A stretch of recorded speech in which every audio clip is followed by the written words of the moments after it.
In Greco-Roman times, it was common for historical writings to begin with a formal introduction. The same goes for Luke. Here he began the Gospel with this preface in chapter 1, verse 1 to 4. This doesn't mean that this introduction is just a mere formality. In fact, Luke provided a lot of information here. He mentions his sources, his purpose for writing, and how he wrote it. And that's what we're going to look at in this lesson. Many Bible translations divide this introduction into 4 verses, into 4 sentences, but in the original Greek manuscript, it was one long, very elegant sentence. Let's look at Luke chapter 1, verse 1 to 4. Inasmuch as many have undertaken to compile a narrative of the things that have been accomplished among us, just as those who from the beginning were eyewitnesses and ministers of the word have delivered them to us, it seemed good to me also, having followed all things closely for some time past, to write an orderly account for you, most excellent Theophilus, that you may have certainty concerning the things you have been taught.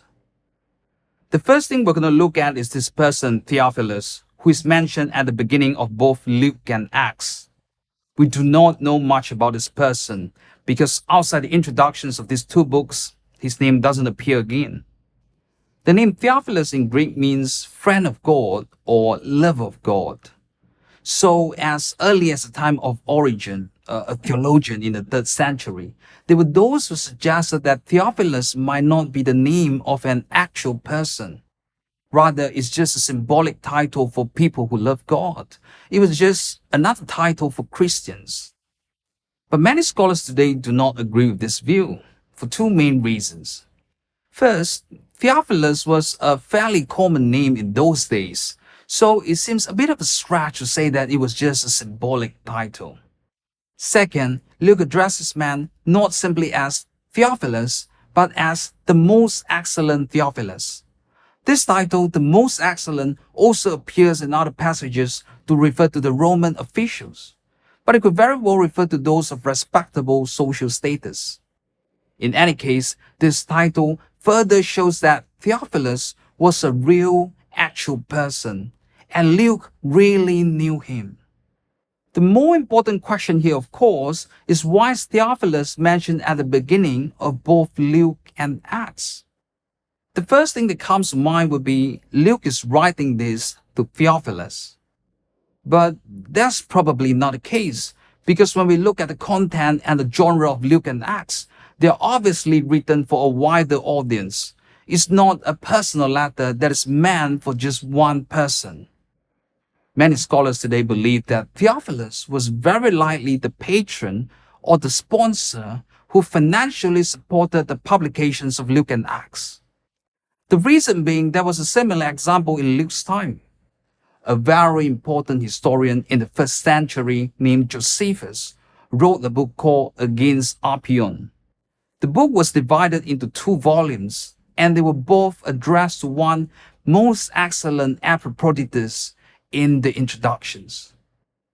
Together with the clues from other works of Josephus, we know that Epaphroditus was a patron who helped Josephus publish his books.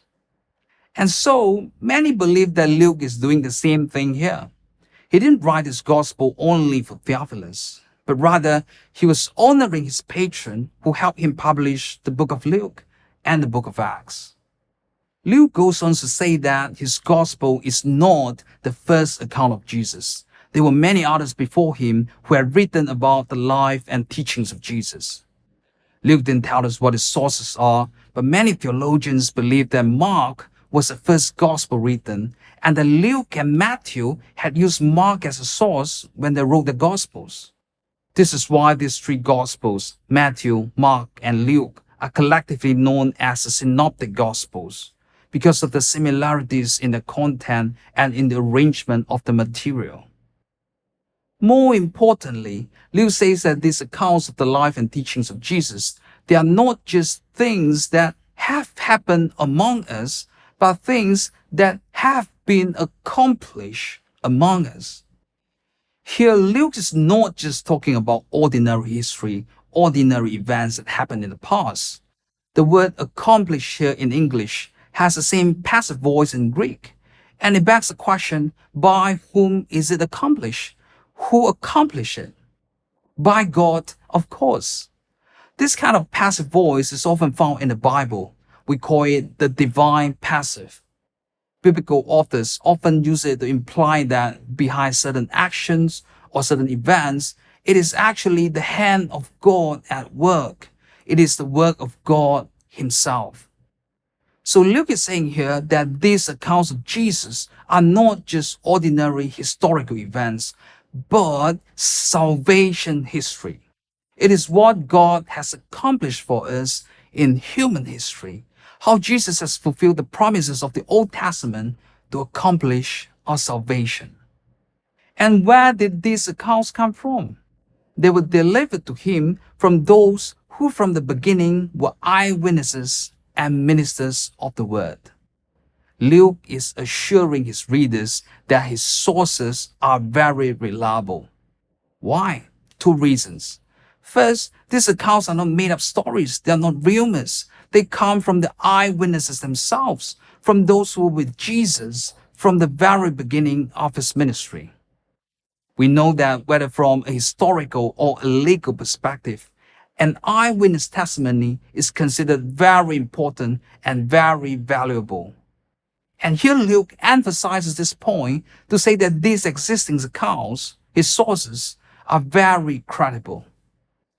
Second, it's not just the sources, but the process of transmission, the process of passing it on is also very reliable. Why? Because those who have handed down these accounts of the life and teachings of Jesus are none other than the same group of eyewitnesses themselves. I guess we've all played or probably at least heard of this game called the telephone game. In this game, the first person receives a message and passes it on to the next person. And the second person in turn passes it on to the third person, and the third to the fourth, and so on. What's interesting about this game is that there are usually errors and distortions in the transmission process. And by the time the message gets to the last person, more often than not, the original message would end up being twisted and distorted. And here in verse 2, Luke has a simple but very important message for his readers. These accounts about Jesus are not a telephone game.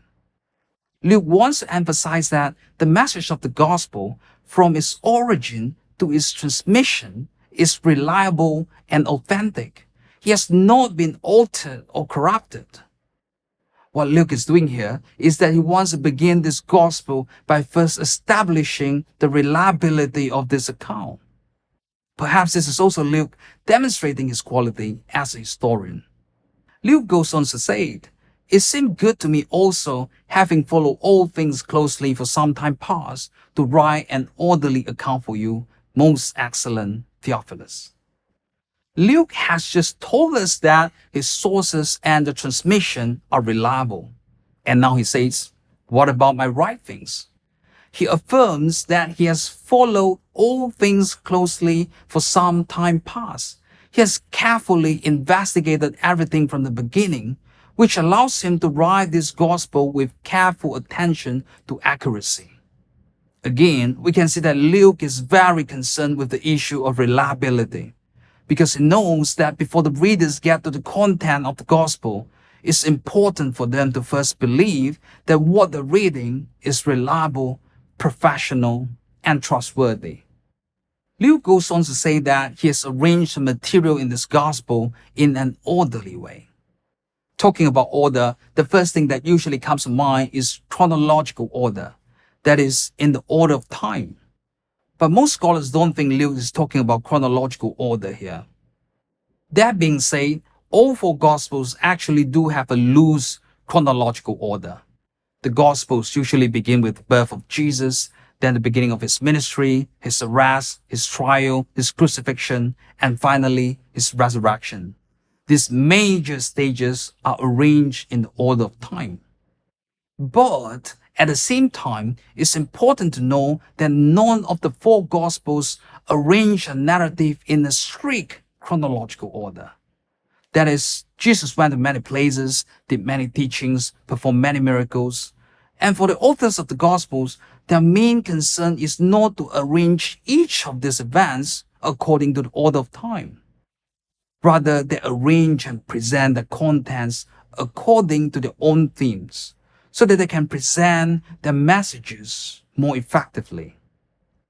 So when Luke says that he has written an orderly account, he probably doesn't mean a chronological order, but rather a logical order. That is, Luke didn't just go around collecting material, put them together, and call it the gospel. No, this gospel is not just a loose collection of stories about Jesus. Luke wrote this gospel in an organized, logical order according to the themes and messages he wants to convey to his readers. In the future, we'll take a closer look at the structure and the themes in the Gospel of Luke. At the end of this preface, Luke talks about his purpose for writing this gospel, that you may have certainty concerning the things you have been taught. For Luke, there are different levels of knowing. Luke didn't want his readers to be satisfied with anything less than knowing with certainty. That is, understanding the message of the gospel with a solid foundation and a strong conviction.